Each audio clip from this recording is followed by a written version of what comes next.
Olá, bom dia, minha querida aluna, meu querido aluno, 8 horas e 50 minutos do dia 25 de setembro de 2025. Hoje é quinta-feira, deixa eu confirmar, deixa eu ver se é quinta, né? Hoje é quinta-feira, aqui quem fala é o Alas Gabriel do Breviário. Você já sabe que eu sou professor, né? Tem que saber, né? Porque se na reta final do curso não sabe, porque você nem começou o curso, né? Não, claro que sabe. Então, eu sou seu querido professor, pesquisador científico vinculado a um mestrado em Psicologia Cognitiva e Comportamental numa Universidade Americana. Fala aqui do centro, da capital da tecnologia, São Carlos, São Paulo, Brasil. Deixa eu testar o som aqui, é a primeira aula que eu gravo hoje. E às vezes a configuração de som ela muda de um dia para o outro. Deixa eu confirmar aqui se o som está no máximo aqui, para você poder me ouvir bem. Dispositivo de entrada, deixa eu ver aqui. Bom, tá no 90, vou botar no 100. Agora sim, agora o som foi maximizado. Não tem desculpa eu não ouvir, né? Se você não estiver me ouvindo é porque o problema está no seu aparelho, não no meu. Então aí você põe um fone de ouvido, ajusta o som, vai lá em configurações, né, dispositivo de saída de áudio, né, no caso meu aqui é a entrada que eu estou gravando. No caso para você ouvir a saída, aí você coloca lá no volume 100 na saída para você escutar. Informação docente 4, vamos ver os aspectos mais avançados de formação docente, em docência e pesquisa científica, né? Informação docente 1, vimos algo mais básico, preliminar, 2 e 3 algo intermediário. Informação docente 4, agora vemos 10 aulas, começando pela aula 31. A aula 31, o tema discutido é epistemologia da ciência e produção do conhecimento. O que tem a ver pesquisa científica com formação docente? Vamos ver, né? Mais uma vez, a indissociabilidade entre ensino, pesquisa e extensão. Né? Não se forma professor-professora sem que se forme pesquisador-pesquisadora. Tá? Aqueles que estão em sala de aula lá, 10, 20, 30 anos, não pesquisam, cuidado. Cuidado que a docência está fragilizada. Estão achando que sabe muita coisa sem saber muita coisa. Cuidado. Tá? Ou a pessoa tem a formação sólida, ou ela não tem formação sólida. A formação é rasa, frajuta, e ela está entregando um peixe, né, chinfrim de esquina, achando que é, sei lá, achando que é uma... Eu não conheço muito peixe, achando que é um, sei lá, como é que fala aí, o caviar, não sei, caviar o que é peixe? Caviar não, é o lambari, malusa, não sei, tá achando que está entregando um peixe, né, top, de primeira linha, está entregando um peixinho, um girino lá que pegou lá na lagoa da esquina, lá no esgoto da porta da casa dele, dentro de sala de aula. Então cuidado, tá? O professor completo, a professora completa, né, aplica na prática a indissociabilidade entre ensino, pesquisa e extensão. Se para você, né, você emprega o ensino, esqueceu da pesquisa e extensão, ou você emprega a pesquisa, esqueceu o ensino e a extensão, você emprega a extensão, esqueceu o ensino e a pesquisa, então sua formação não está completa ainda. Você colocou o sapatinho, esqueceu da luva, da touca, de repente você está andando pelado achando que está com camisa e calça. Às vezes não, às vezes você está pelado, então cuidado, preenche tudo, tem que ter o conjunto completo, mosaico completo, porque senão sua formação está rasa. E os seus alunos e alunas é que recebem um conteúdo fragilizado, entende? Cuidado. O que você está passando para o seu aluno e aluno? Se você mesmo não viveu aquilo, como é que você vai ensinar aquilo que você nem viveu? Vai viver primeiro para depois querer ensinar alguém a viver. Tá? Não adianta querer ensinar aquilo que você não sabe, né? Então viva primeiro, faça primeiro. Depois que você fizer, você vai entender o caminho das pedras, porque você fez. Aí depois sim você vai lá ensinar. Igual eu, por exemplo, né, com uma produtividade científica, uma participação científica muito acima de doutores e doutoras. E tem doutor e doutor ainda quer me ensinar a produzir ciência, coisa que eles não sabem fazer ainda comparado a mim. Talvez eles saibam em relação a outros doutorzinhos que estão começando a vida mais, né, estão mais atrasados que eles ainda, né? Mas qual que é o doutor e doutor que vai me ensinar a fazer ciência? Não existe doutor ou doutora competente para me ensinar a fazer ciência. Sou eu que tenho que ensinar os doutores e doutoras a fazer ciência, né? Olha lá meu currículo, olha o currículo dos doutores e doutoras aí, você chega às suas conclusões, não precisa ficar falando de mim aqui não. Minha produtividade, a minha carreira, né, as minhas altas habilidades de pilotação estão aí, retratadas nas minhas produções e realizações. Não precisa mostrar laudinho não, tem laudo também lá, lógico que eu tenho laudo, mas as minhas realizações, feitos, né, resultados falam por si só, não precisa ficar mostrando laudinho aqui a colar não. Se tivesse gente que respeitasse, né, minhas altas habilidades de pilotação, nunca ia requerer um papelzinho bostinho falando que o cara é superdotado. Tá na cara, tá na carreira, entendeu? Tá todo mundo vendo, entendeu? Só cego que não vê, entendeu? Não precisa ter laudinho não, mas lógico que eu tenho laudo também. Para fim jurídico precisa, tem que até que entrar com o processo judicial, porque coordenação de ter um pingo de respeito, tem que esfregar a lei na cara desses analfabetos, né? Tem que ter determinação judicial para essa gente abaixar a bola e respeitar o direito de superdotado. Mas tudo bem, vamos lá. Então nessa aula nós vamos ver a relação, né, indissociável, ensino, pesquisa e extensão. Tá? Não se forma, né, professores e professoras bem qualificados e bem qualificadas sem que eles também sejam excelentes pesquisadores e pesquisadoras. Tá? Aqueles estão lá lecionando anos e anos, ainda não são pesquisadores, ou não ganharam quilometragem na pesquisa científica, cuidado, estão entregando um girino, né, fedendo para o aluno, achando que está entregando um peixe de top, cuidado, está entregando um fusquinha para o aluno, achando que está entregando uma Ferrari, tá entregando uma casinha de pau a pique o aluno, achando que está dando uma mansão, cuidado, ainda está se vangloriando, porque eu tenho título de doutor, porque eu tenho título disso, daquilo, porque eu sou coordenador, não, porque eu tenho um registro aqui de 20 anos, isso é o que? É nada, filho. Faz o trabalho bem feito, que isso é tudo, filho. Não interessa se você tem título, se você está 500 anos, isso é porcaria, filho. Tempo é lixo, idade é lixo, titulação é bosta. O que interessa é fazer bem feito, filho. Faça bem feito, que é isso que interessa. Se você está no seu primeiro dia do trabalho, se você está lá depois de 4.000 anos no trabalho, não interessa, filho. Faça bem feito, tá?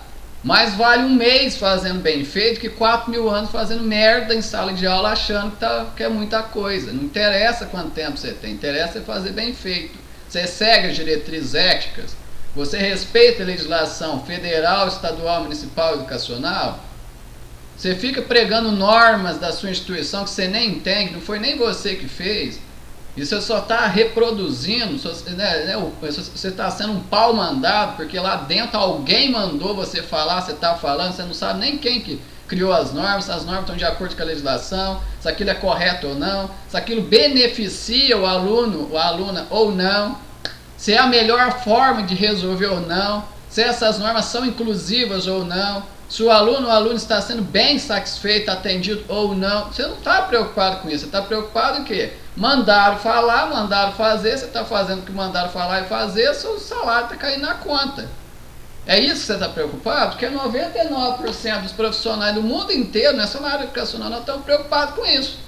Né? Se o chefe ou a chefe mandou falar aquilo, mandou fazer aquilo, eu estou falando, meu salário está na conta, tá bom.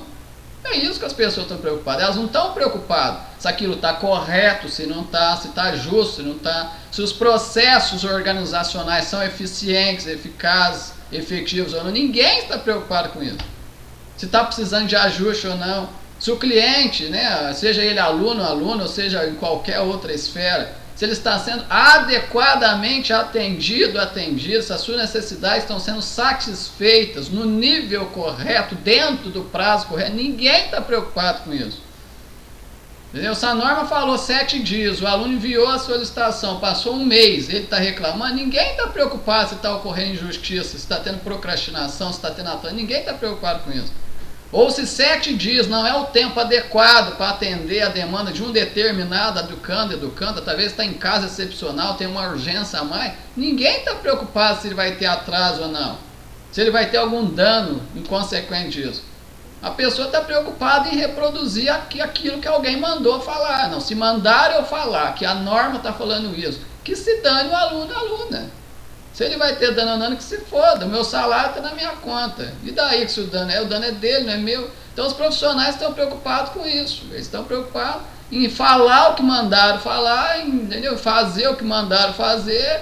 E se alguém estiver dando, que vá procurar a justiça. Que, né, não é comigo. Então os profissionais estão preocupados com salário na conta. Infelizmente, secretaria, comerciais de universidades, principalmente pessoas da base, né, pessoas, né, da base, são pessoas que estão, né, ali em cargos, né, hierarquicamente, né, menores, vamos dizer assim.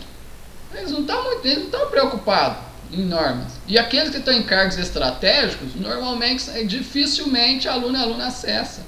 Sendo que, na verdade, todo aluno e aluno, quando entra no curso, tem direito a ter acesso direto à coordenação, a qualquer um dos docentes, docente que bem queira, né, a diretorias, né, a pró-reitorias. Né, aluno não tem direito de ter acesso direto a jurídico, né, a ouvidoria, e ser bem respeitado, entende?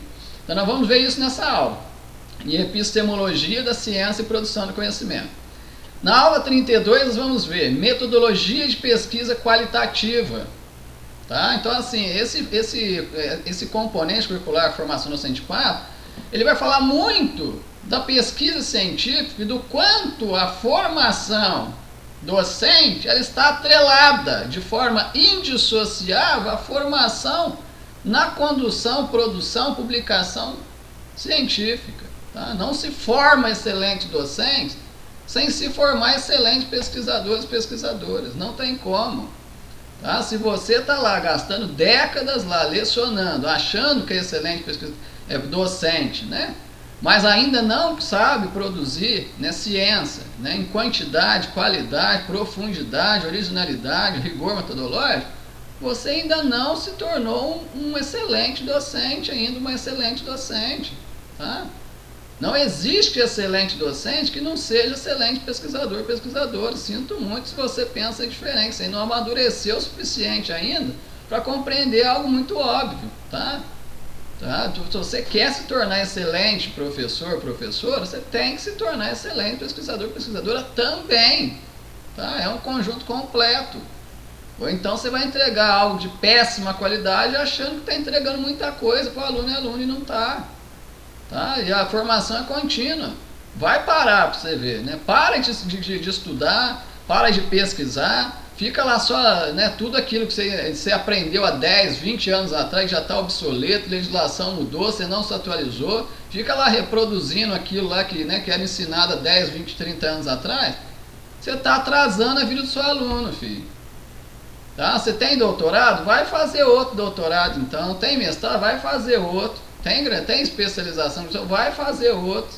A educação continuada é para ser continuada, não é para você continuar até tal data e parar não, quando você para já não é continuado para você, filho.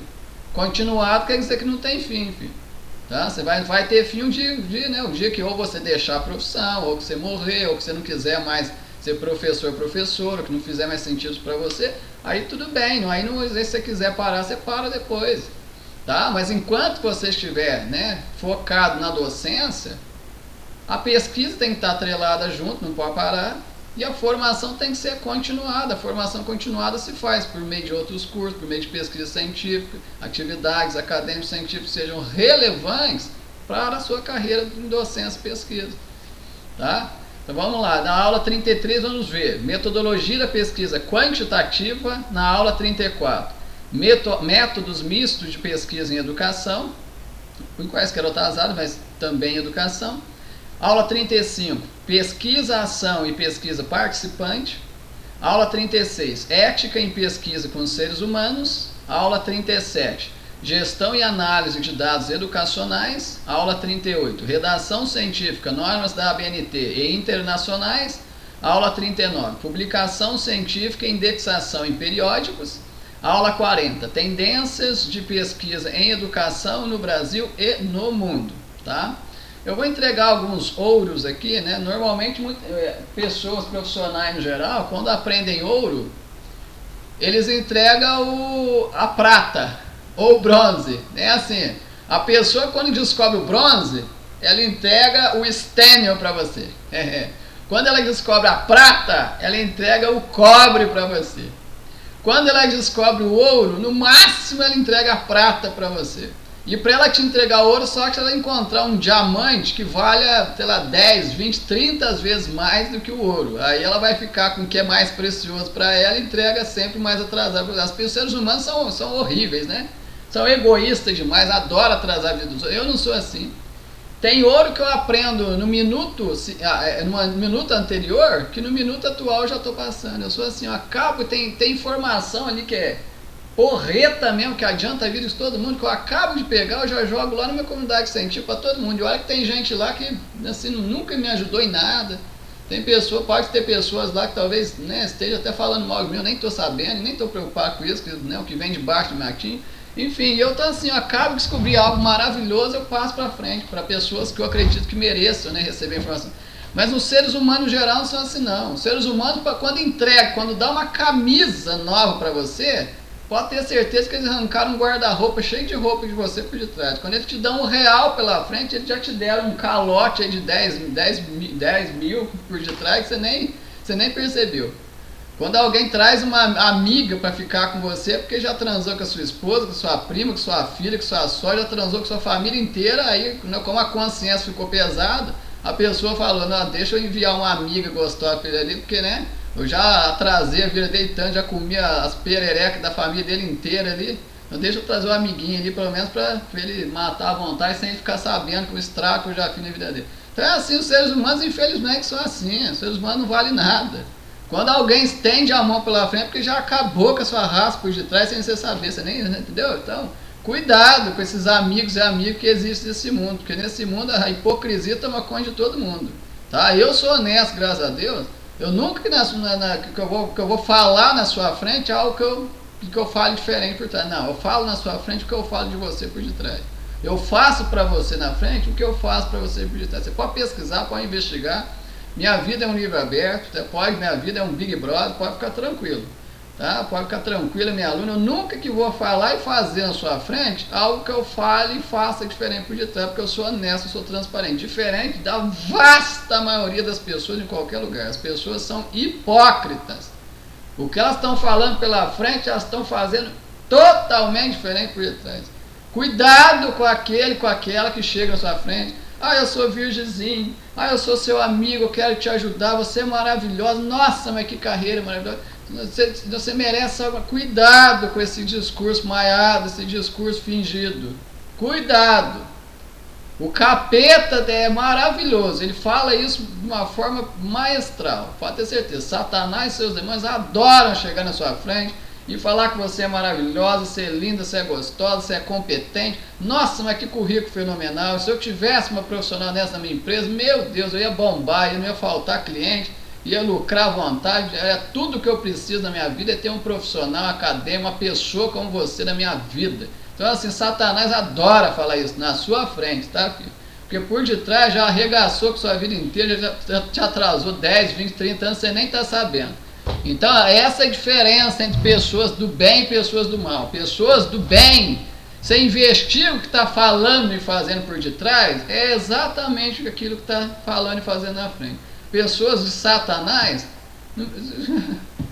é fingimento puro, filho, é fingimento. Tá? O bem que faz, que transmitem que estão fazendo, não estão fazendo, é fingimento. Só para te fazer, para passar papel de otário, tá? Para atrasar a sua vida. Então não caia nisso, tá? Então na aula 38 vamos ver redação científica, né? Normas da ABNT internacionais. Na aula 39, publicação científica e indexação de periódico. Na aula 40, tendências de pesquisa em educação no Brasil e no mundo, tá? Essa aula 31, epistemologia da ciência e produção do conhecimento, né? Eu discuto, né, trago como insights, né, para poder refletir. São só reflexões. Esses artigos que eu vou trazendo, né, em cada aula, não é que o artigo é a base da aula, não, a base sou eu tenho uma trajetória grande, conheço o caminho das pedras, tenho expertise no know-how para ensinar tudo isso aqui, mas eu trago informações atualizadas, primeiro, né, para mostrar o estado da arte, da literatura científica, e partir dela, né, partir desse estado da arte, né, que está totalmente, né, de acordo com a literatura científica, com a realidade observada dentro do campo de estudo da temática. E isso traz reflexões, insights, uma forma melhor para se organizar, para nortear todo o processo educativo. E a partir dos insights trazidos, fica muito mais fácil conversar sobre a temática, né? Então esse artigo, Teoria do Conhecimento e Epistemologia da Ciência, produzido por Vinícius Carvalho e Silva, foi submetido em 18 de fevereiro de 2025, foi publicado em 27 de fevereiro de 2025, está indexado na Cielo, né, uma excelente base de dados. Agora, às 9 horas e 10 minutos, né, 25 de setembro de 2025, começo aqui, né, com a introdução de Theory of Knowledge and Epistemology of Science, que é um artigo, né, título em inglês, publicado por Silva. Embora a epistemologia e a filosofia da ciência compartilhem muitas intersecções, elas não são exatamente a mesma coisa. A epistemologia se concentra no estudo do conhecimento em geral, enquanto a filosofia da ciência aborda questões mais específicas relacionadas à ciência, com seus valores, métodos e a natureza das teorias científicas. No presente trabalho, analisaremos o que é epistemologia ou teoria do conhecimento e a especificidade da epistemologia da ciência.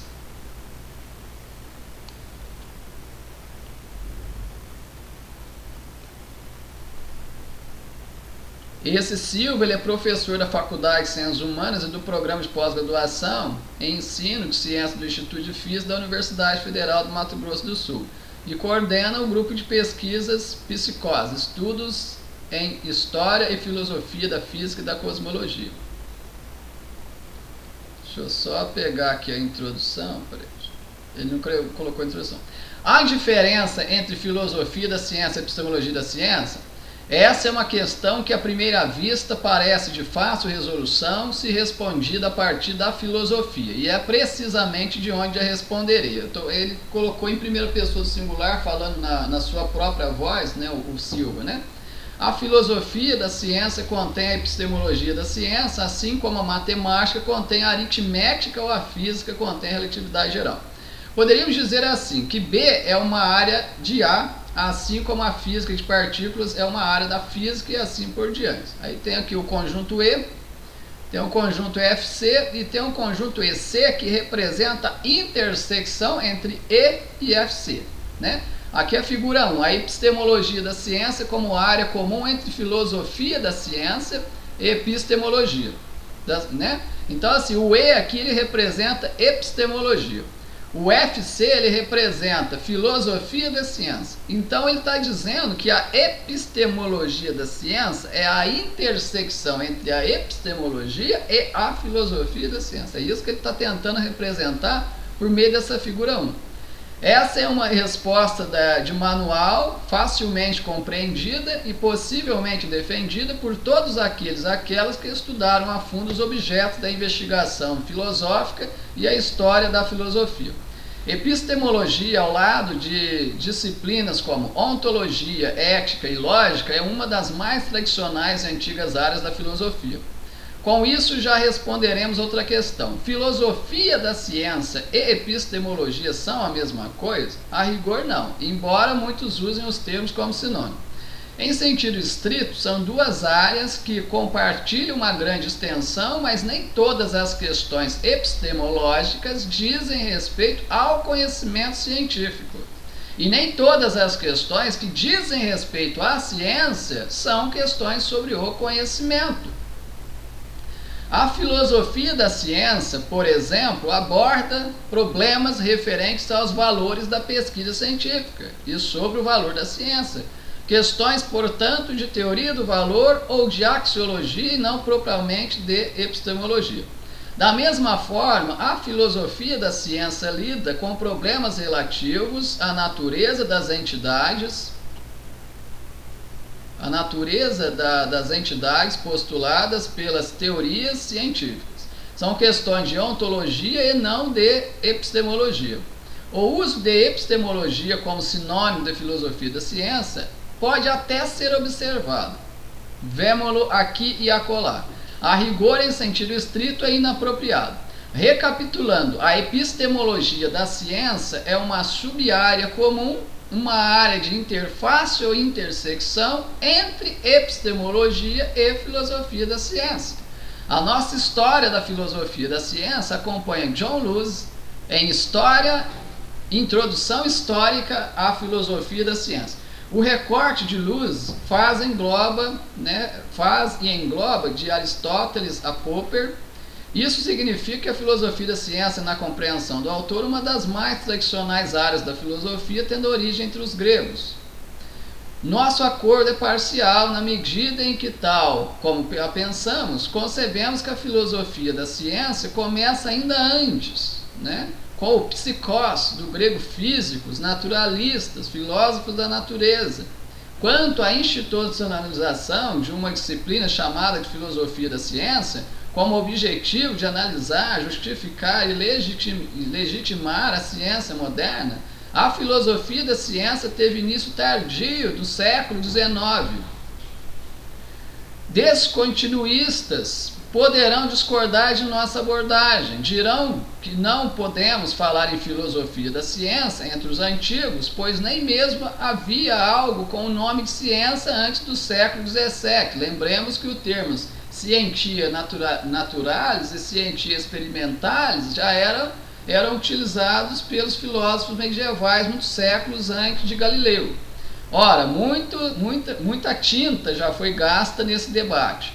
Quase tudo que falamos sobre os antigos cai em anacronismos. Quase nada, rigorosamente, poderia ser dito. O próprio termo filosofia não existia entre o physikos ou fisiologoi. Chamá-los de filósofos já é um presentismo, uma extrapolação histórica. Ir além e nomeá-los como filósofos pré-socráticos chega a ser uma violência. Contudo, sabe-se o que está em jogo. Quando se defende que a ciência nasceu entre os gregos, o que está em pauta não é o nome, o método ou os tipos de arranjos institucionais que caracterizam a ciência moderna, mas sim a existência de um núcleo duro que de algum modo se conserva uma espécie de primeiro subjacente ou de características especiais que permaneceram enquanto o próprio mundo mudou enormemente.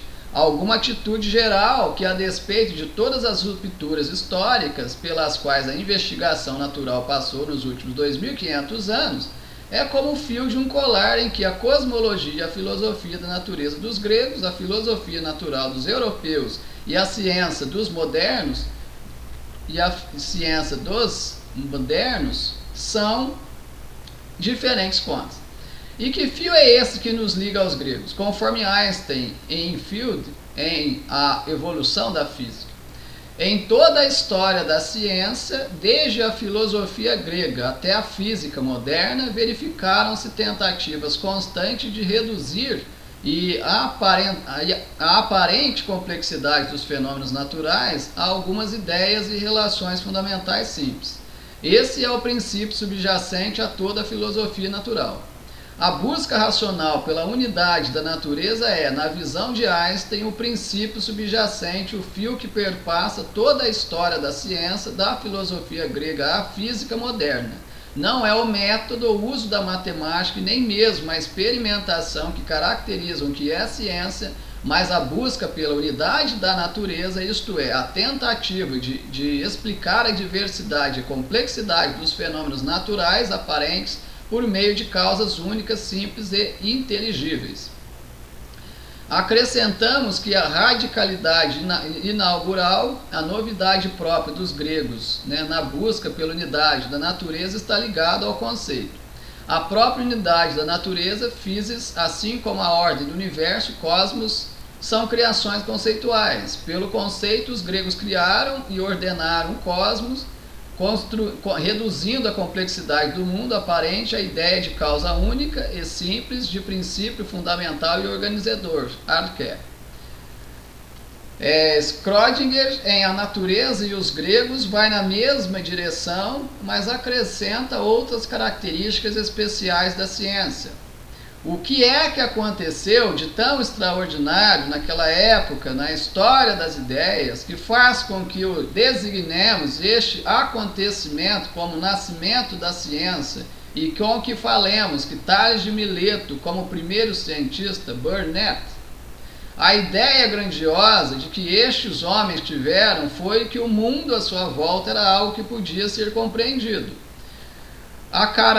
Encararam o mundo como um mecanismo bastante complicado que agia de acordo com leis inatas e eternas e que eles tinham curiosidade em descobrir. Esta, como é evidente, é a atitude fundamental da ciência até a atualidade.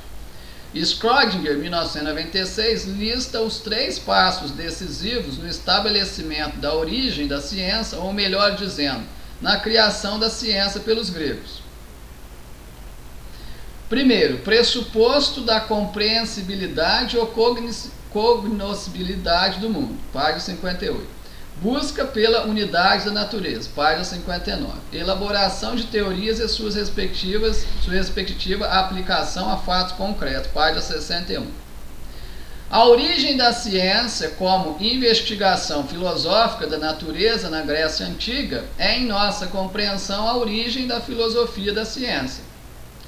Se a ciência nasce como filosofia e a filosofia nasce como ciência, tal atividade, como notamos com mais força em Anaximandro e Xenófanes, e depois em Parmênides e Heráclito, é autorreflexiva e autocrítica. A filosofia vem ao mundo investigando a natureza e a si mesma. Logo, a filosofia da ciência é parte constituinte da mais antiga forma de filosofar e desenvolveu-se paralelamente com inúmeros pontos de contato e intersecções com a investigação filosófica acerca do próprio conhecimento, o que hoje chama-se epistemologia para uns e teoria do conhecimento para outros. Mas que, ao fim e ao cabo, é isso, filosofia que toma o problema do conhecimento como seu objeto de investigação. Tal tradição de investigação, já presente entre os físicos, alcançaria um clímax entre os autores e autoras clássicos como Sócrates, Platão e Aristóteles. O que ficou conhecida como teoria clássica do conhecimento, por exemplo, é a teoria desenvolvida há mais de 2.300 anos por Platão no Titito, acredito que é assim que fala, Titito. Conhecimento é crença verdadeira justificada. A diferença entre teoria do conhecimento e epistemologia, aqui, dado o debate ou a confusão entre os termos, temos que fazer nova inflexão. Epistemologia e teoria do conhecimento são de fato sinônimos? A julgar pelo tratamento de inúmeros autores e autoras, que hoje parecem formar, senão consenso, posição largamente majoritária, sim. De acordo com Roderick Chisholm, em Theory of Knowledge, a reflexão sobre a natureza do nosso conhecimento dá origem a uma série de desconcertantes problemas filosóficos que constituem o tema da teoria do conhecimento ou epistemologia. A maior parte desses problemas foi debatida pelos gregos antigos e ainda hoje a concordância é escassa sobre a maneira como devem ser resolvidos ou, no caso de tal não ser possível, abandonados. Posição muito semelhante à tomada por Michel Williams em Problems of Knowledge, A Critical Introduction to Epistemology. Responde: o que é epistemologia? A resposta é o ramo da filosofia que se ocupa do conhecimento humano, pelo que também é designada de teoria do conhecimento. A preocupação com o conhecimento ou com realidades afins está de tal modo enraizada na nossa tradição ocidental que não é opcional. Essa tradição, que nos seus aspectos filosóficos e científicos tem as suas origens na Grécia Antiga, na Grécia Clássica, é globalmente, no seu sentido mais lato, uma tradição racionalista e crítica. As posições de Williams e Chisholm convergem em linhas gerais em 2 sentidos. Epistemologia e teoria do conhecimento são sinônimos. E 2, tal tradição remonta aos antigos gregos. A tese oposta, ou seja, de que epistemologia e teoria do conhecimento não são sinônimos é defendida por alguns autores da tradição francesa. Em suma, eles argumentam que, por epistemologia, devemos entender algo realmente diferente de theory of knowledge. De fato, autoras franceses como Bachelard e Ganglen são considerados como precursores da epistemology history, que seria diferente de outras abordagens epistemológicas, incluindo aquelas que no mundo anglo-saxão estão contidas no conjunto de theory of knowledge, por voltar-se para o processo histórico marcado por rupturas, por meio do qual o conhecimento científico é forjado.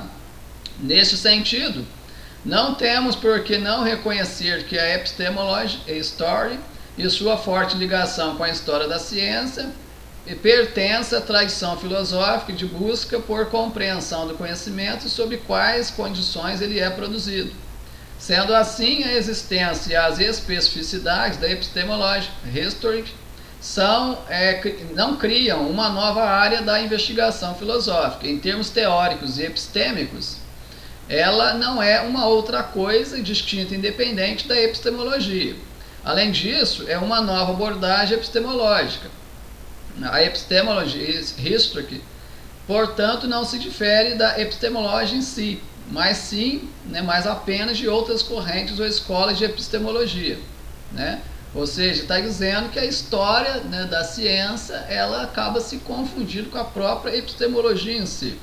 Podemos ir além e reconhecer que, de um modo geral, o modo como os franceses fazem da epistemologia é tão diferente do modo como os anglo-saxões fazem da teoria do conhecimento, que ambas não são somente duas tradições epistemológicas diferentes, mas, a rigor, duas coisas distintas. Epistemologia não é aqui utilizada como um simples sinônimo de teoria do conhecimento, é entendida como aquilo que faz com que um saber seja científico, como é o caso da tradição clássica, em particular na tradição anglo-saxã.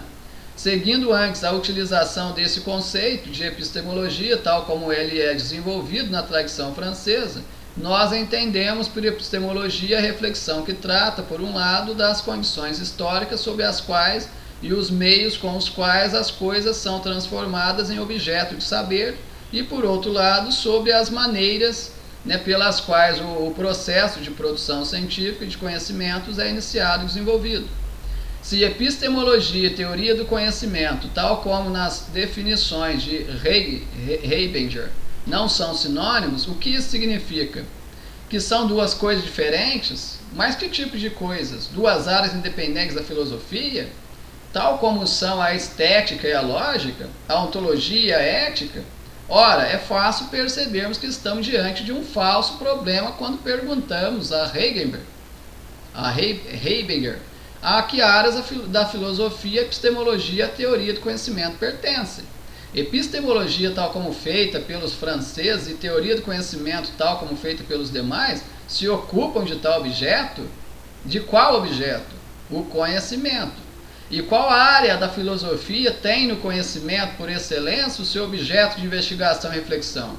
Ora, ou liquidamos logo com a questão e chegamos a um nome geral que designe a área da filosofia que trata de questões relativas ao conhecimento, ou rodaremos em um loop eterno e infrutífero beirando o nonsense.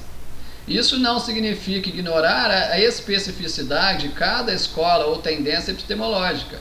É preciso reconhecer suas particularidades epistêmicas, metodológicas, culturais e institucionais. Mas precisamos lembrar de outra lição que nos vem dos gregos, tal como na teoria das ideias, na República de Platão e no órgão de Aristóteles.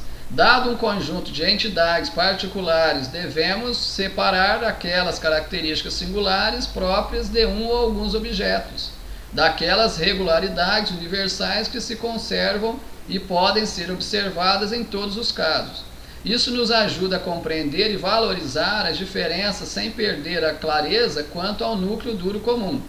Independente independente das muitas e acentuadas, né, diferenças conceituais e metodológicas que possam haver, não entre duas, mas entre muitas escolas e abordagens epistemológicas diferentes, o que as unifica é o fato de participarem todas de uma tradição em filosofia do conhecimento. Não queremos, contudo, aqui inventar um novo termo. O que chamamos de filosofia do conhecimento é nada além do que podemos chamar, seja de epistemologia, seja de teoria do conhecimento, pois apesar do rótulo escolhido, o que estamos falando, para utilizar as palavras de Lawrence e Sklar, em filosofia da física, é da tradição filosófica que levanta questões sobre o conhecimento. Os grandes filósofos da ciência antiga enfrentaram o problema, né, de compreender o que é ter conhecimento sobre o mundo.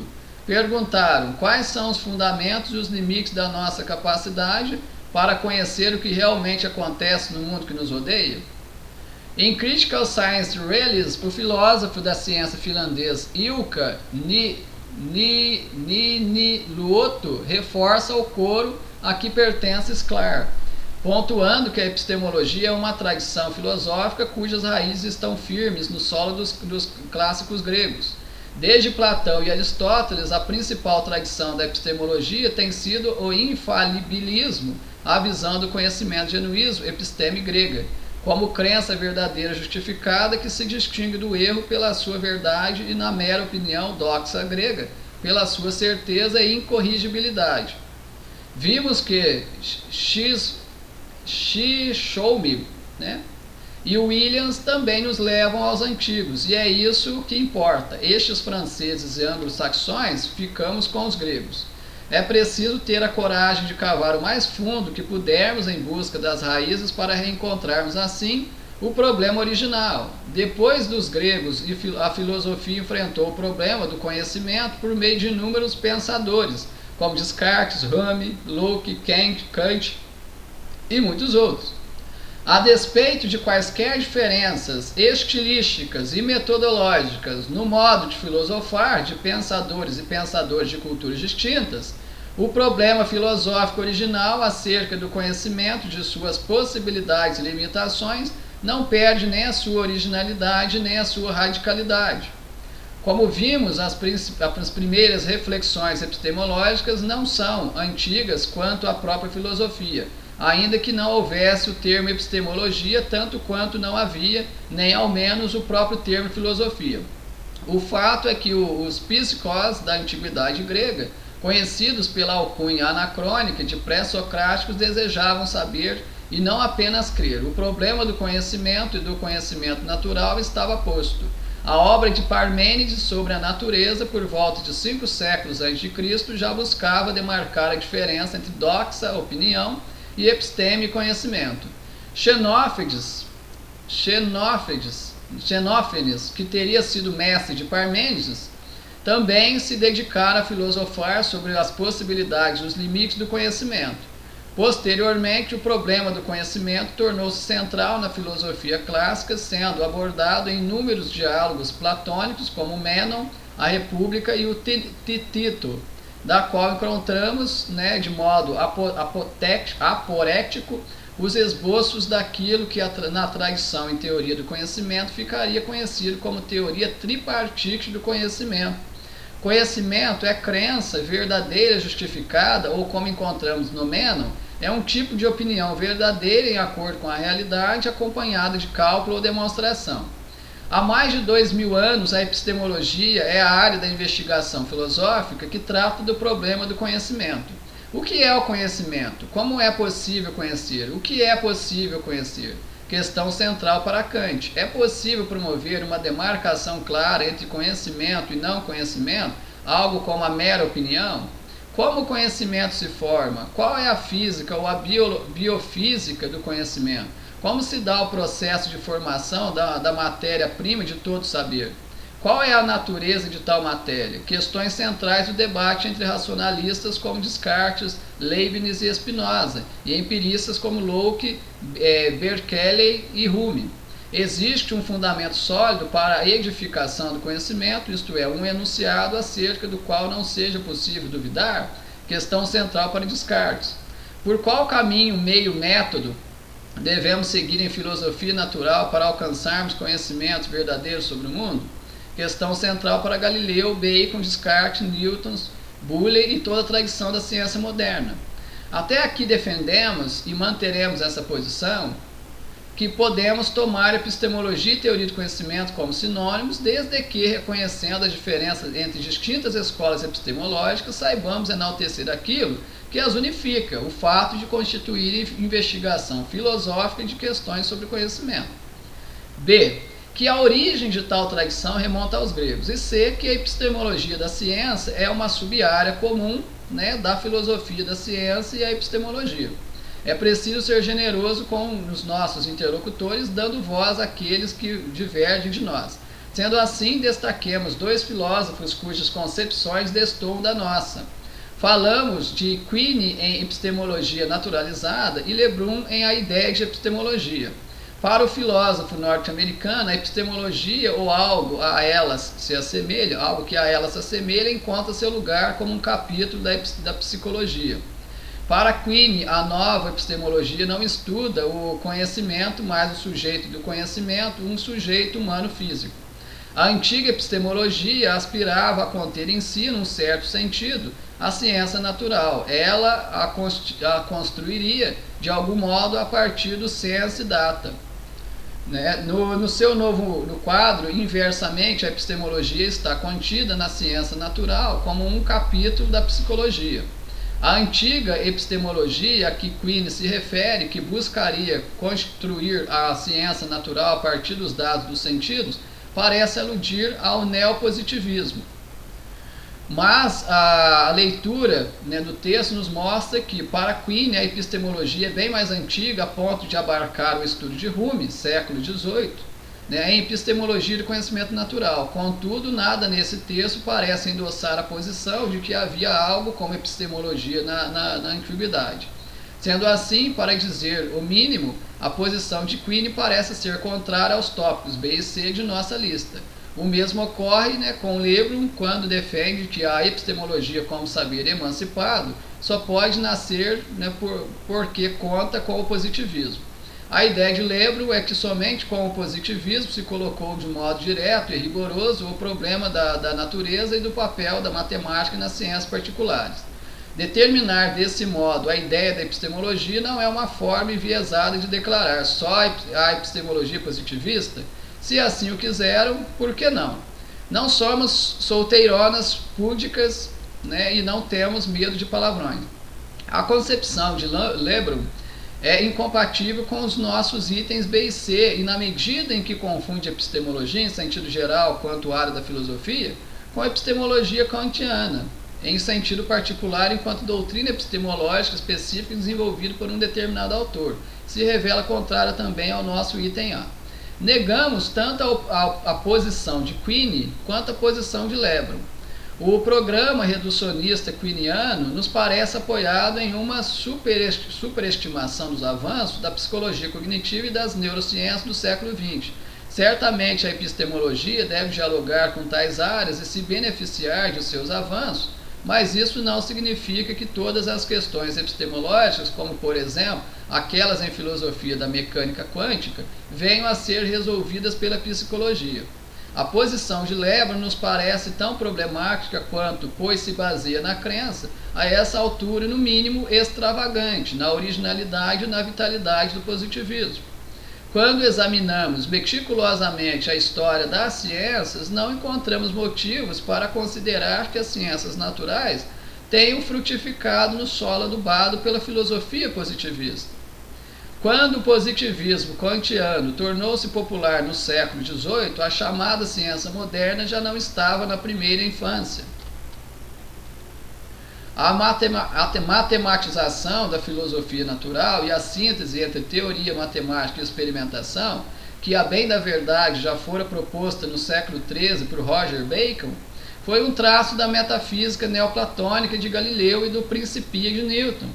Não foi a ciência moderna que nasceu graças ao positivismo, mas o positivismo que teve origem em virtude da ciência moderna. Ocorre que em nossa época e ao longo de todo o século XX, todos os dogmas do positivismo e do neopositivismo foram sendo refutados um a um, da impossível eliminação da metafísica tão requerida desde Kant até os vienenses, ao abandono do critério de verificação, passando pelo fracasso da ideia de traduzir e reduzir todas as sentenças teóricas a termos observacionais. Admitir nesse cenário que só há epistemologia positivista é o mesmo que relegar a epistemologia a uma posição muito problemática e obsoleta. A epistemologia, portanto, não é nem um subcapítulo da psicologia, como pensara Quine, nem se resume ao credo positivista, como intencionou Lebron. A epistemologia é, como já o dissemos, filosofia cujo objeto é o problema do conhecimento e, como tal, sinônimo de teoria do conhecimento. Ora, se a epistemologia é a área da filosofia cujo objeto de investigação é o conhecimento, então a epistemologia da ciência é a área da filosofia da ciência cujo objeto de investigação é o conhecimento científico. Interessante, né? Ó, que interessante. Se a epistemologia é a área da filosofia cujo objeto de investigação é o conhecimento, então a epistemologia da ciência, a epistemologia científica, é a área da filosofia da ciência cujo objeto de investigação é o conhecimento científico. Perfeito, né? Não tem, é totalmente lógico, óbvio isso, né? Neste entendimento acompanhamos Ivan Gergel.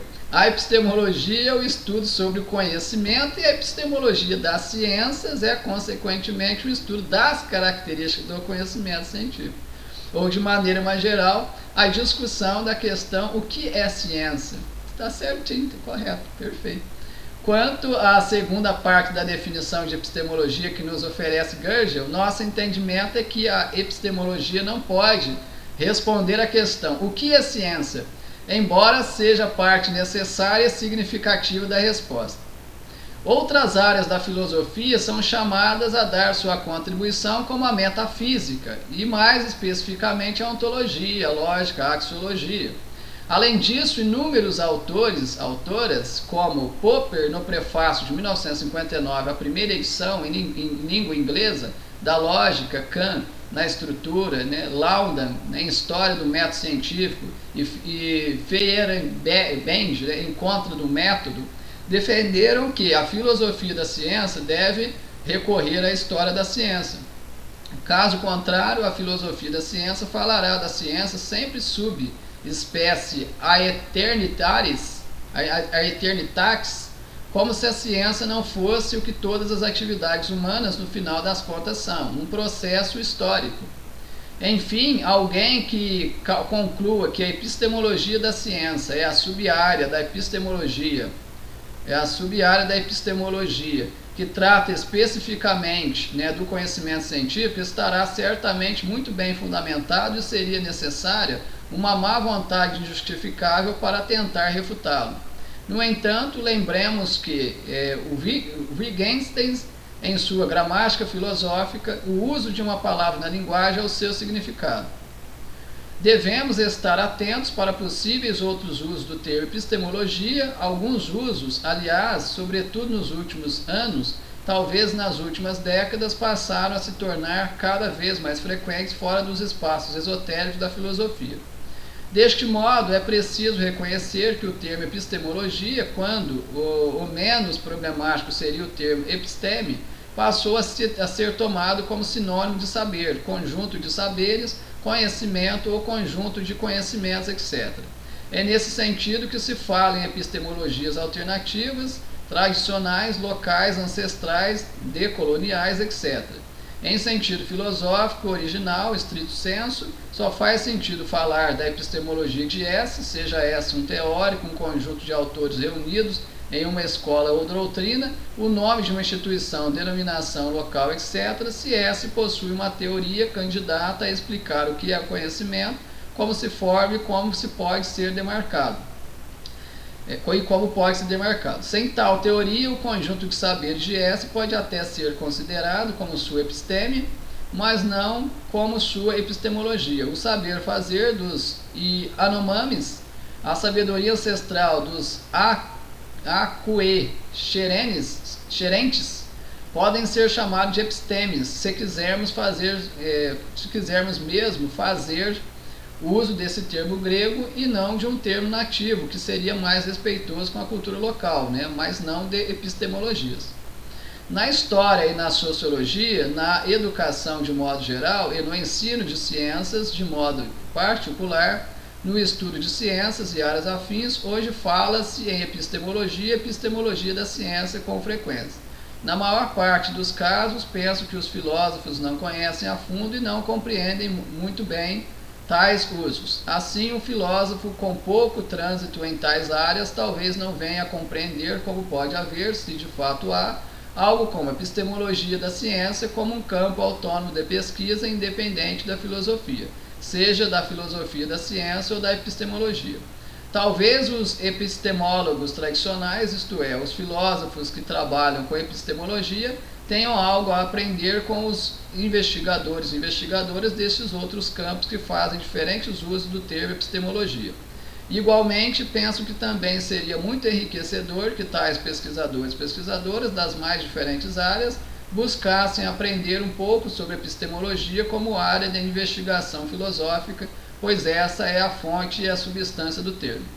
Até aqui defendemos que, tomando a tradição filosófica como pressuposto, a epistemologia é uma área da filosofia, aquela que tem por objeto o conhecimento, de modo que a epistemologia da ciência, por analogia, é uma sub-área da filosofia da ciência. Essa visão parece estar de acordo com alguns autores como Papnial, 1996, Sklar, 2021 e Silva, 2020. Outros autores, no entanto, tomam epistemologia da ciência como sinônimos, como o caso de Larry Loudon, em Teoria do Método Científico de Platão a Mate.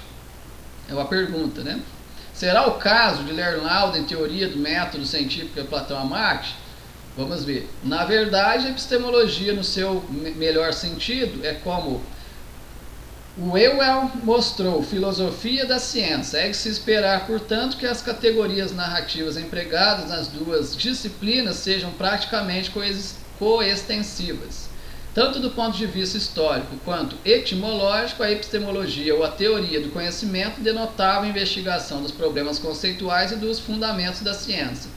Na realidade, a expressão filosofia da ciência só veio a alcançar grande difusão porque os epistemólogos esqueceram de que deveriam estudar a filosofia da ciência em lugar de problemas esotéricos que não eram instruídos pela própria ciência nem relevantes para ela.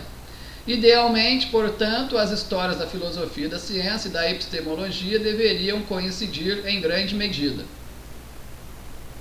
Embora Loudon pareça sugerir que epistemologia e filosofia da ciência, né, sejam a mesma coisa, em seu famoso artigo sobre o método científico ele sugere que as histórias da epistemologia e da filosofia da ciência são de fato separadas. Elas podem, em sentido ideal, coincidir em grande medida, mas não podem ser reduzidas a uma outra. Talvez o mais sério obstáculo ao surgimento da história das teorias do método científico como área legítima de estudo resida na tendência de confundi-la com a história geral da epistemologia, o que leva a supor que as categorias narrativas e as divisões classificatórias aplicadas à última sejam igualmente fundamentais para a primeira. Mas há um erro ainda mais fundamental em permitir que a história da epistemologia determine a história da metodologia. Refiro-me à suposição implícita nessa perspectiva de que os problemas e questões que preocupam e dividem os epistemólogos de um determinado período são necessariamente idênticos aos problemas e questões que interessam aos metodólogos. Loudon, portanto, reconhece a estreita relação histórica entre epistemologia e filosofia da ciência, enquanto teoria do método, mas ressalta que os filósofos da ciência se dividem em três grandes grupos. A. Epistemólogos, investigam o problema do conhecimento científico. B. Metafísicos, investigam a ontologia das teorias científicas. C. Metodólogos, ou teóricos do método, investigam o método científico. Dado o fato de que os filósofos da ciência eram estudados, antes de tudo, enquanto epistemólogos e metafísicos, só secundariamente, de forma quase incidental, enquanto metodólogos, nada mais tentador do que tratar a sua metaciência como apêndice menor em suas teorias do conhecimento. O cuidado de Lauda, né, demarcar a diferença entre teoria do método ou metodologia e epistemologia como sub-áreas da filosofia da ciência, evitando seguir os passos de Popper em A Lógica da Pesquisa Científica. A epistemologia ou lógica da pesquisa científica deve ser identificada como a teoria do método científico. A teoria do método, na medida em que se projeta, né, para além da análise puramente lógica das relações entre enunciados científicos, diz respeito à escolha dos métodos, às decisões acerca da maneira de manipular enunciados científicos. Não concebemos que Popper, de fato, né, pensasse que toda a filosofia da ciência fosse epistemologia. Mas a preocupação de Lauda é importante. É preciso frisar bem que a filosofia da ciência é composta por sub-áreas, além de suas subespecialidades, como filosofia da física, filosofia da química, filosofia da biologia e assim por diante. Mas quais são precisamente as sub-áreas da filosofia da ciência? As respostas de David Papineau e Lawrence Sklar parecem se reforçar.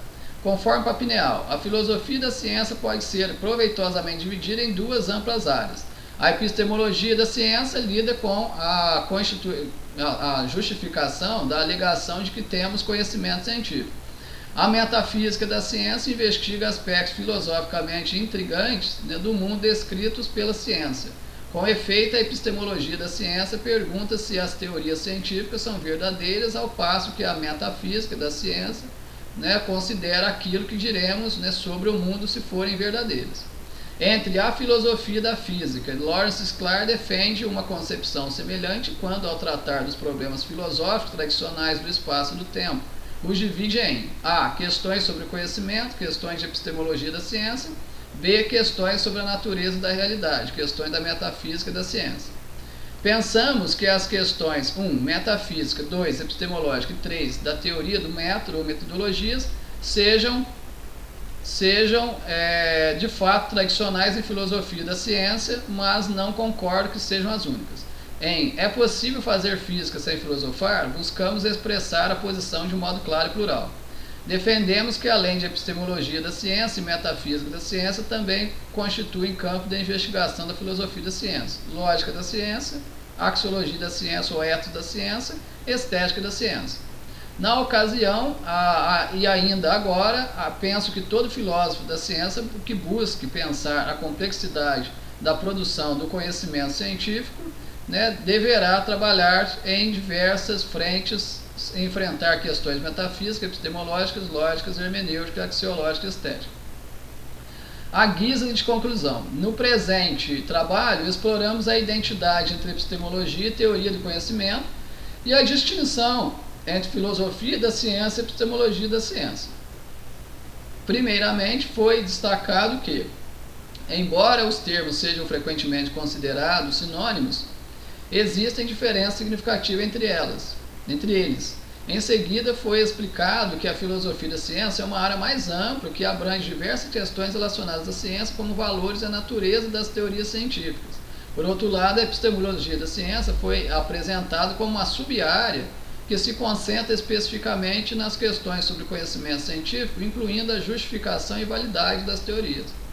Por fim, foi concluído que a epistemologia da ciência, né, representa uma intersecção entre a epistemologia, que trata do conhecimento em geral, e a filosofia da ciência, que aborda questões mais amplas sobre a prática científica.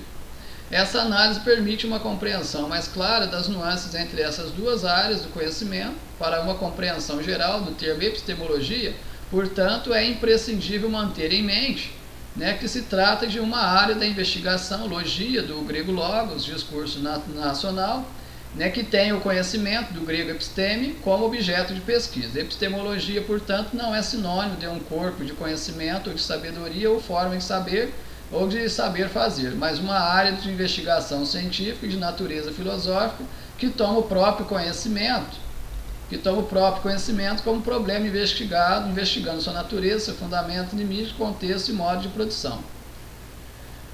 Além disso, o filósofo da ciência deverá recorrer à filosofia política e à pesquisa histórica e sociológica sempre que tiver de lidar com outras dimensões da ciência, histórica, social, cultural, institucional, psicológica, etc. Então ficou muito bem caracterizado, né? Essa figura aqui, logo no começo, resume todo o trabalho, né? A posição que esse professor de lá, né, deixa eu pegar aqui um pouquinho sobre ele. Ele é professor da Faculdade de Ciências Humanas, Programa de Pós-Graduação em Ensino de Ciências do Instituto de Física da UFMS, né, ou seja, ele tem doutorado na área de educação, com certeza, e ele coordena um grupo de pesquisa, né, sobre estudo de história e filosofia da física e cosmologia. Então, essa versão que ele tem, com base nas pesquisas científicas que ele conduz, né, com base, né, na carreira, né, científica que ele tem, a posição que ele tem é que um campo é a epistemologia científica e outro campo é a filosofia científica. E essa figura 1 retrata a posição dele de uma forma muito clara, né? Que o campo da epistemologia, que é um campo que cuida do conhecimento, mas de todas as questões inerentes a um conhecimento, é um campo mais amplo que a epistemologia científica. É uma coisa muito fácil de entender. Existe só o conhecimento científico? Não, existem muitos tipos de conhecimento. Os mesmos elementos que são estudados na epistemologia científica sobre o conhecimento científico também são estudados na epistemologia, mas sobre todos os tipos de conhecimento, incluindo o científico. Quer dizer, a epistemologia científica é um campo dentro da epistemologia, mas que focado na ciência, né? Enquanto a epistemologia, como campo mais amplo, além da ciência, estuda outros tipos de conhecimento que não apenas o científico. É uma coisa simples de entender. E a filosofia da ciência é a mesma coisa. Só que o que ele quis demarcar mesmo aqui foi a dessemelhança existente entre filosofia da ciência e epistemologia da ciência. Que ele já começa se posicionando, lógico que ele começou a se posicionar porque ele primeiro tinha concluído a pesquisa e por isso ele partiu, ele pegou a conclusão dele para colocar no resumo, né? Não é que ele começou disso, na verdade ele conduziu a pesquisa e quando ele formou a posição que ele tinha relacionada à temática, então ele introduziu o artigo com base na opinião que ele formou sobre a temática. Ele já parte da dessemelhança entre filosofia científica e epistemologia científica. Né? Que a filosofia, enquanto um campo de saber, né? Quanto o amor pela sabedoria em si, né? Estuda todos os aspectos, né, inerentes ao conhecimento. Filosofia estuda todos os aspectos inerentes ao conhecimento, seja a sua axiologia, sua estética, a ética, a condução, enfim, né, caminhos, né, para se produzir o tal conhecimento, né, enfim, ontologia, gnoseologia, estuda tudo, lógica, tudo referente ao conhecimento. Dentro da filosofia, que estuda todos os tipos de conhecimento, temos a filosofia científica, que estuda todos esses elementos, mas sobre a ciência. Tá? Só que uma coisa é gnoseologia, outra coisa é ontologia, outra coisa é ética, outra coisa é estética, outra coisa é lógica, outra coisa é epistemologia. Que todos esses campos estão dentro, né? Todos esses campos que estudam focados ao conhecimento científico estão dentro de uma filosofia científica. Então, quer dizer, a EC, aquele ponto aqui, epistemologia da ciência, é apenas um pedacinho da filosofia da ciência que é uma sub-área da filosofia. A filosofia não trata só da ciência, trata de muitos outros tipos de conhecimento. Mas dentro da filosofia temos a filosofia científica, que por sua vez dentro dela estuda-se todos os aspectos do conhecimento científico, ontologia, gnoseologia, lógica, estética, axiologia, ética e epistemologia. Então a epistemologia da ciência seria apenas um campo dentro da filosofia do conhecimento, da filosofia da ciência. Né? E a epistemologia científica é do campo da epistemologia apenas a parte focada no conhecimento científico. Então está correto. Né? Quer dizer, a posição dele com relação a essa temática está completamente lógica. Né? A epistemologia científica ela é a intersecção entre epistemologia e filosofia da ciência. Completamente óbvio. O texto que ele escreveu, na literatura científica que ele utilizou para basear o artigo dele, embasa super bem a posição que ele formou, a figura representa muito bem, né, a opinião que ele tem, né, a posição, a opinião formada que ele tem, não é a opinião, né, tradicional do senso comum, a opinião científica, a opinião que ele tem formada do assunto após investigação científica sobre essa temática. Né. E é muito importante entender, né, como se forma o conhecimento, né, como se constrói, né, o conhecimento no decorrer do tempo, o conhecimento científico. Por quê?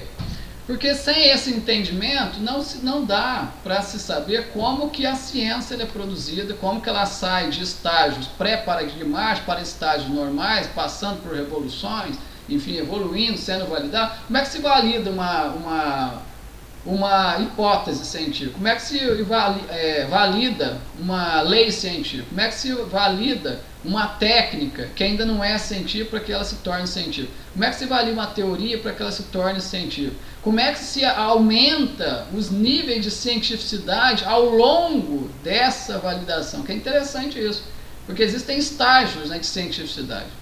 Às vezes, quando se diz, né, que algo foi validado, a pergunta é: foi validado em qual nível? Né? Porque às vezes foi validado, mas o rigor metodológico não é aquele.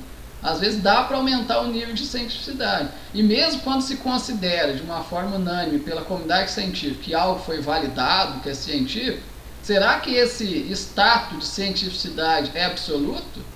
Será que uma teoria, quando é considerada científica, quer dizer que ela é irrefutável? Não tem mais nada para se aprofundar, não tem mais nada para se avançar em termos teóricos, metodológicos ou empíricos nessa teoria? Não, né? Não existe ciência absoluta, não existe nada irrefutável, não existe ser humano que saiba tudo, não existe alguém formado que seria aquela pessoa que já alcançou a plenitude do conhecimento da sabedoria a ponto de não saber mais nada.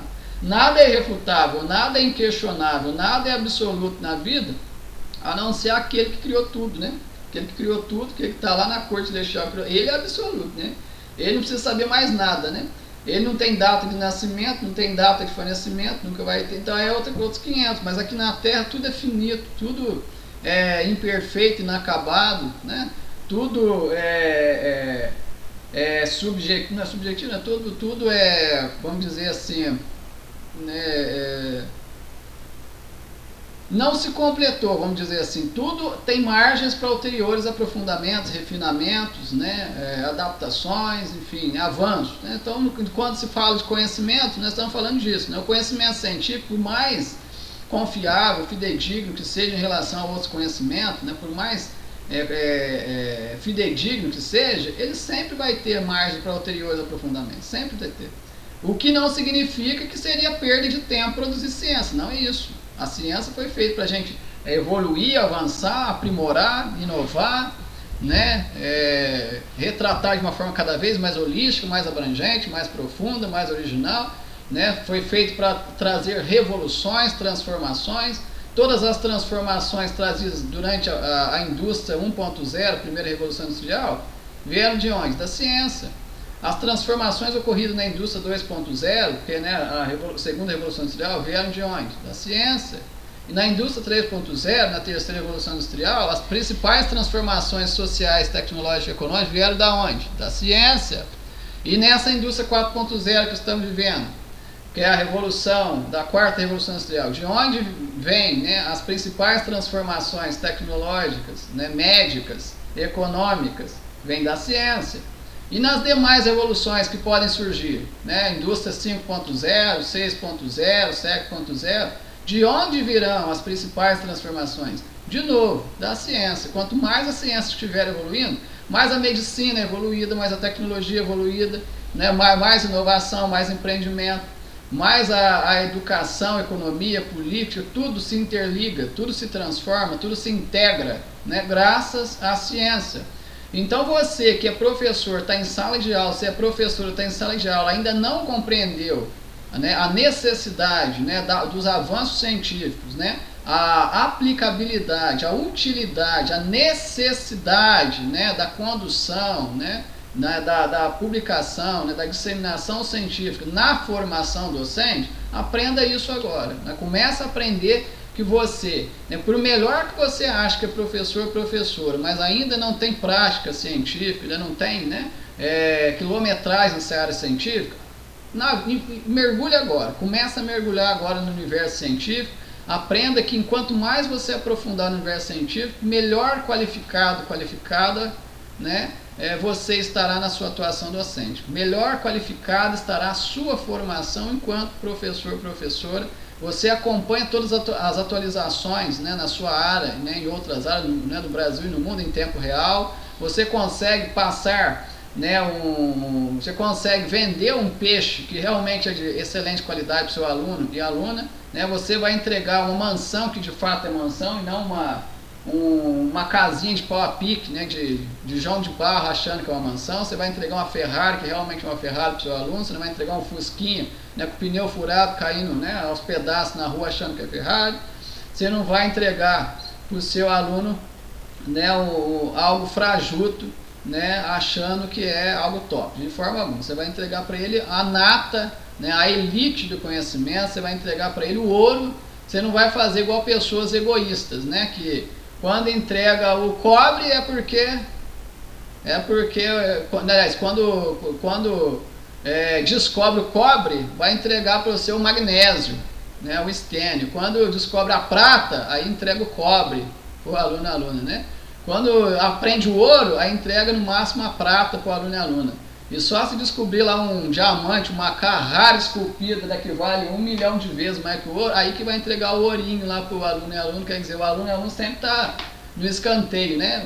O pior é para os outros, né? Quando entrega um tênis para o aluno e aluna, é porque, na verdade, a loja de tênis que era para o aluno ganhar, você já roubou, né? Então é assim, então não faz isso não, tá? Faz igual eu, seja humilde, seja prestativo, humano igual eu. Acabou de descobrir o ouro, né, por meio da pesquisa científica, sei lá, você é pesquisadora, então acabou de fazer uma pesquisa científica, insere o aluno e a aluna nessa pesquisa, para ele já ir absorvendo em tempo real tudo aquilo que você também está absorvendo, eu também, deixa ele absorver em tempo real. Para com essa arrogância de achar que você é mais do que ele não pode ter o mesmo entendimento que você está tendo, que você é mais do que ele, porque você tem um título que ele não tem, porque você tem mais idade que ele, porque você tem isso, é inútil, para com isso. O ouro que você vai absorvendo, deixa o aluno ter acesso a esse ouro em tempo real. Tá? Isso aí avança o aluno, avança a aluna, avança a instituição de ensino superior. Tá? Isso aí avança a sociedade. Tá? Ainda mais se o aluno for superdotado, aí que avança mais. De repente o aluno faz 10, 20 vezes mais do que você, deixa o aluno livre para fazer. Não fica com inveja do aluno barrando o trajeto dele não, porque com raiva, com medo dele representar uma ameaça para você, que não representa não, é você que é uma ameaça para o aluno e aluno. Se você barra o progresso do aluno, né, você barra a trajetória do aluno, porque você que está com medo do aluno, o aluno não está com medo de você, né? Ainda mais se for superdotado, né? Aí menos medo ainda. Para que superdotado vai ter medo de uma pessoa que nem superdotado é? Não tem motivo para isso. Então você que está com medo do aluno, está lá se sentindo ameaçado, para com isso. O ouro que você aprender, faz igual eu, né? Por exemplo, o ouro que eu acabo de aprender, né, em alguma pesquisa científica, a primeira coisa que eu faço é postar lá na minha comunidade científica Aliança Sapiente. Pessoas ali que estão no início da carreira, na fase mediana da carreira, numa fase avançada, não importa. O mesmo que eu estou aprendendo, eu estou passando para todo mundo. Quem quiser tirar proveito, tira. Quem quiser fazer treinamentos comigo online, faz. Treinamentos presenciais, faz. Porque eu sou assim, eu não sou aquele tipo de pessoa de dar R$1 pela frente e roubar 10 mil por detrás, igual a maioria faz, não. Eu não sou daquele tipo de só dar o ouro para a pessoa depois que eu aprendi né, ganhei um minério muito mais valioso, de jeito algum. Aquilo que se eu acabei de descobrir o cobre, eu vou passar o cobre. Se eu entrego a prata é porque eu não tenho ouro ainda, então o máximo que eu posso entregar é a prata, é a prata que eu entrego. Mas se eu aprendi o ouro, é o ouro que eu entrego. Eu sou desse tipo, porque eu sou maravilhoso, tá? Algo que não, até hoje eu nunca encontrei alguma docente, coordenação de curso que faça, muito pelo contrário. Esse povo adora atrasar a vida dos outros, principalmente os superdotados. Tá? Se não fosse tantas coordenações de curso com membros da seita, dos demônios, das testemunhas de Jeová atrasar minha vida, já era para eu estar com mais de 500 artigos publicados em periódico, já era para eu estar com mais de 5 mil pessoas na minha comunidade científica, estou lá com em torno de umas 500 ainda, né, pessoas ainda, então tem pouco ainda, já era para eu ser empresário, já era para eu ter título de mestre em várias áreas, já era para eu ter título de doutor, já era para eu estar muito bem na vida, já era para eu ter algumas casas, alguns carros, já era para eu estar casado e ter umas 500 amantes aí, já era pra eu estar com vidão mesmo. Por causa dessa gente atrasando minha vida, por causa do quê? O que era para ocorrer o ano passado, eles atrasam e jogam para lá sei lá quando. O que era para eu viver esse ano, eles jogam, arranca de mim e joga para não sei quando. O que era para eu viver o ano que vem, eles já arrancaram, já deve estar jogado lá para a próxima encarnação. Mas por quê? Inveja, isso é inveja, é gente que não me dá sossego para viver minha vida. É gente que acha que é melhor que a gente, sabe? Ninguém é melhor que ninguém. Eu não sou melhor que você, eu não sou melhor que ninguém. Tá? Eu sou porcaria igual a qualquer outra pessoa, ser humano, mortal, imperfeito, pecador. Vou morrer igual a qualquer outro. A gente vai para baixo da terra, o mesmo lugar que você vai embaixo da terra, eu também vou. Qual que é a superioridade entre um e outro? Tá? O que ocorre são diferenças, né, de cognição, de aprendizagem, memória, facilidade, intelectual. Isso são diferenças, mas tem personalidade. Talvez isso ninguém é igual a ninguém, todo mundo é diferente. São diferenças, peculiaridades, idiosincrasias. Existem pessoas com mais facilidade para crescer na vida, para ajudar, para fazer, mas isso só é útil quando a gente utiliza todas essas capacidades para ajudar as pessoas, né, que precisam, que merecem, né, como eu faço, por exemplo, né? Porque essas pessoas aí que estão aí com título, grana, isso, aquilo, usando entendimento para atrasar a vida de gente inocente como eu, isso é covardia, isso é atitude de pessoas, né, antiéticas, ilegais, criminosas. São pessoas que realmente não mereciam estar nem um pouco alcançadas, tá? Sinceramente, nem nos cargos, postos que alcançando deveriam estar, porque nesses postos eles deveriam dar exemplos de altruísmo, respeito aos nossos direitos, né, humanidade, empatia, e não é o que estão fazendo. Honestidade não é o que estão fazendo, né? Então tá. Então, deixo, né, para você, meu aluno e minha aluna, não esqueça, tá? Você sendo professor, mesmo que atuante há muitos anos, né, seja na educação básica, na educação superior, para que você se torne um professora bem qualificado, um professora completo, invista na educação continuada e mergulhe na seara científica. Tá? Ensino, pesquisa e extensão são indissociáveis na formação docente.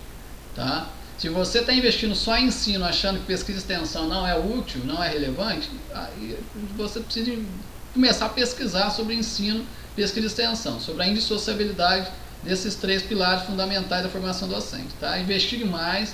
Tá? Não sou eu que estou falando isso, apenas eu não. Eu também falo isso, sou um cientista experiente que falo isso, mas eu não sou o único. Tá? Tanto é que aqui, né, quantos autores tem aqui, né, testemunhando o que eu estou falando? Aqui não está falando sobre a indissociabilidade, né, de ensino, pesquisa e extensão, aqui está falando apenas sobre a teoria do conhecimento e epistemologia da ciência. Né? Mas lembrando, este cara que falou teoria do conhecimento e epistemologia, está falando de produção científica, esse Vinícius, vê o currículo do cara, para você entender, para você associar uma coisa com a outra. Esse cara, ele é só um cientista? Não, ele não é só um cientista. Aqui já está falando um pedacinho do currículo do cara. Peraí, deixa eu pegar aqui de novo. Para você ver, que eu já li algumas vezes, só para ficar bem claro para você. Aqui, ó. Ele é um professor numa faculdade. Lembrando que para se dar aula em universidades federais no Brasil, qual o quesito? Doutorado completo, né? Então, quer dizer, já que se depreende que se ele dá aula, né, lá na pós-graduação, ensino de ciência do Instituto de Física da UFMS, ele tem um doutorado completo. E qual que é a área? Sem olhar para o currículo Lattes do cara. Ou ele tem doutorado em ensino de ciências, doutorado em física, ele tem doutorado em alguma área que é necessária para dar aula lá no mestrado e doutorado no Instituto de Física da UFMS. Pronto, isso é óbvio. Mesmo sem olhar o currículo, agora você quer saber a exatidão, entra no Lattes dele, joga o nome dele lá, ou envia um e-mail para ele, você vai descobrir a formação dele. E ele coordena um grupo de pesquisa, né? Bom, ele compreende na prática docente dele, na prática de coordenação, a utilidade, a aplicabilidade, a necessidade da formação dentro da seara científica, da produção científica, participação científica, né, relevante, de alto impacto para a formação docente. Tanto é que se ele não compreendesse isso, qual que era a lógica dele, docente, coordenador, fazer pesquisa científica sobre teoria do conhecimento e epistemologia da ciência? Para que ele ia gastar tempo se ele entendesse que isso é perda de tempo? Aqueles que são professores, doutores, não publicaram nem os resultados da tese de doutorado, é uma vergonha. Porque o objetivo último da ciência é a universalização do conhecimento científico. Para quê? Para possibilitar principalmente replicações, soluções na sociedade. Para que aqueles benefícios que a pessoa já gerou dentro da sua comunidade seja também replicado, né, e produzido por outras pessoas profissionais, né, e pesquisadores, professores em suas respectivas comunidades, produzindo os mesmos efeitos, benefícios, avanços. Então, se não for para isso, para que serve a ciência? Não é para a gente estampar como um troféu, botar bonito lá, printar, botar lá na manchete do jornal: oh, eu sou o cientista, eu sou o Deus da cocada preta, graças a mim que foi aqui. Não é para isso que a gente faz ciência. A gente produz ciência para o mundo conhecer, para que as pessoas saibam o caminho que foi trilhado, como que se produziu aqueles benefícios, aqueles resultados, replique e produz os mesmos resultados das comunidades, para ajudar famílias, ajudar alunos e alunas, né? Comunidade escolar, comunidade universitária, comunidade empresarial, comunidade da saúde, comunidade da sociedade, cidadãos, governos, etc. É para isso que serve.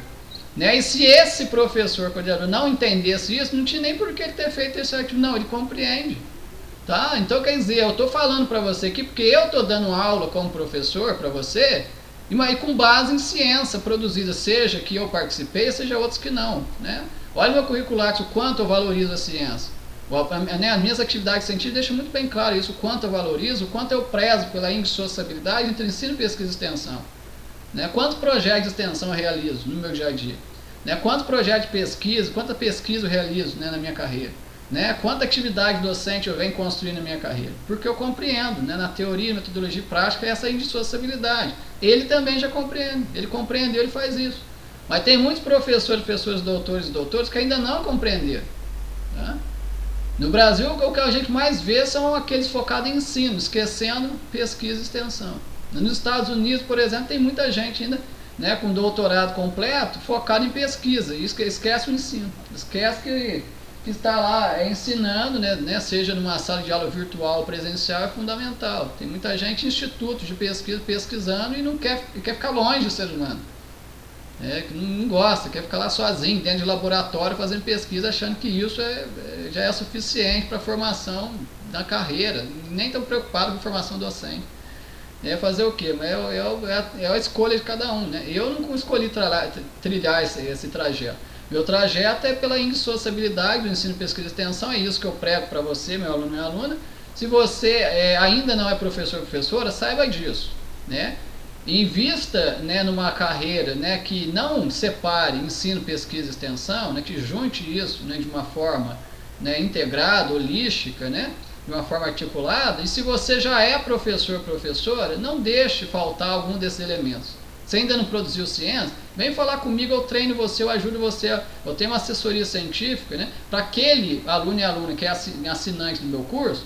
Essa assessoria não tem ônus financeiro. Eu faço assessoria para que você produza quantos artigos você quiser, publique em periódico, capítulo de livros, né, participe em eventos científicos, que ajuda a ser revisora de periódico científico. Eu posso recomendar, né, os alunos e alunas que, né, satisfazem os quesitos para atuar em revisões científicas para determinados periódicos, para deixar que eu faço isso. Né? Se você, né, já atua na educação básica ou superior, né, você investe no ensino, investe na pesquisa, não investe na extensão, eu posso te ajudar na extensão, enfim, eu posso te ajudar em toda a construção da sua carreira, né, mostrando como eu faço na minha vida e carreira para que você também possa fazer na sua. Tá? Quaisquer dúvidas, por favor, meu aluno e minha aluna, entre em contato, envie e-mail. Estou aqui super feliz, super satisfeito por estar gravando mais uma aula, essa aula 31. Né? E caso você precise de quaisquer das minhas ajudas, envie mensagem no meu e-mail, envie mensagem no WhatsApp, marque encontros presenciais se residir aqui, se puder se deslocar até São Carlos, a capital da tecnologia. Né? Caso não puder, pode fazer videochamadas à vontade.